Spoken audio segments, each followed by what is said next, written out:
আমদানি করা প্রোডাক্ট প্রত্যেকদিন দাম বাড়তেছে, তবে সরবরাহ কোনো ঘাটতি নেই, সরবরাহ ভালো।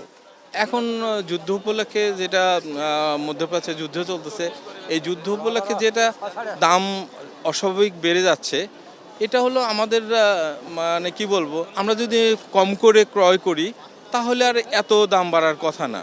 আমরা এখন কি করতেছি, মানে হুজুকে আমরা মজুত করছি, যেটা মজুত করার কোনো প্রয়োজন নেই। আমরা এটা যদি মজুত না করি, আমাদের প্রতিদিনে নিত্যদিনে যেটা দরকার হয় অতটুকু যদি আমি ব্যবহার করি, তাহলে আর এরকম দাম বাড়ার প্রশ্নই আসে না। বাজার আলহামদুলিল্লাহ আল্লাহর রহমতে ভালোই আছে, কিন্তু সামনে যে যুদ্ধের কারণে যদি দাম টাম বাড়ে তাহলে অনেক সমস্যা হয়ে যাবে। কারণ এখন বর্তমান ঠিক আছে, এখন চলার মতোই আছে, কিন্তু হ্যাঁ না আজকে মোটামুটি ইনশাল্লাহ ভালোই আছে। মুরগি তারপরে এই যে ফল ফলালি জানিছি এগুলো মোটামুটি ভালো আছে। গত সপ্তাহ থেকে কিংবা এর আগের সপ্তাহ থেকে তুলনামূলক অনেকটাই কমে গেছে।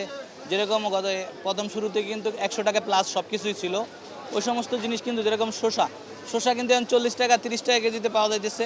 দেশি শসা 60 টাকা 70 টাকা 80 টাকা পাওয়া যাইতেছে। টমেটোটা একটু বাড়ছে, এছাড়া কাঁচামরিচের দামও কমছে। যে কাঁচামরিচ 120 টাকা 140 টাকা ছিল, কাঁচামরিচ এখন 80 টাকা 100 টাকায় আইছে। বেগুনের দামও ছিল বেশি, বেগুনের দাম 150 টাকা 140 টাকা পর্যন্ত বেগুনের দাম ছিল।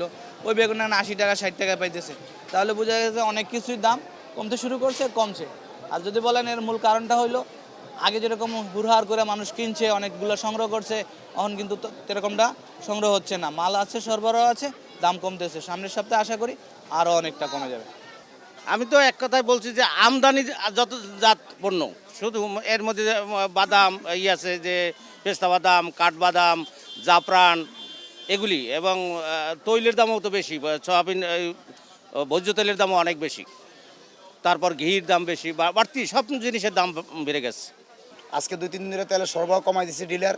আগে আমাদেরকে লিটারে 5 টাকা লাভ দিত, এখন 1 থেকে 2 টাকা লাভ দিতেছে, তাও অ্যাভেলেবেল সরবরাহ নাই তেল। গায়ে দামে তেল কিনতেছি, গায়ে দামে তেল বিক্রি করতেছি।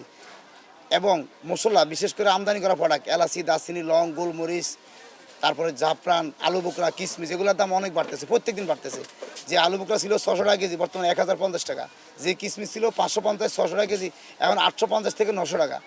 তারপরে যে কাজু বাদাম ছিল আপনি 1200 টাকা, এখন 1400 টাকা। যে পেস্তা বাদাম ছিল 2200-2300 টাকা, এখন 3800 থেকে 4000 টাকা। আমদানি করা প্রোডাক্ট প্রত্যেকদিন দাম বাড়তেছে, তবে সরবরাহ কোনো ঘাটতি নেই, সরবরাহ ভালো। আগের তুলনায় আরে কেজিতে 20-30 টাকা বাড়ছে। বাড়ার কারণ হলো কি আপনার, যেমন ঈদ উপলক্ষে সামনে ইচ্ছা আসতেছে, ওই উপলক্ষে। আর মূলত মালের আমদানিটাও কম।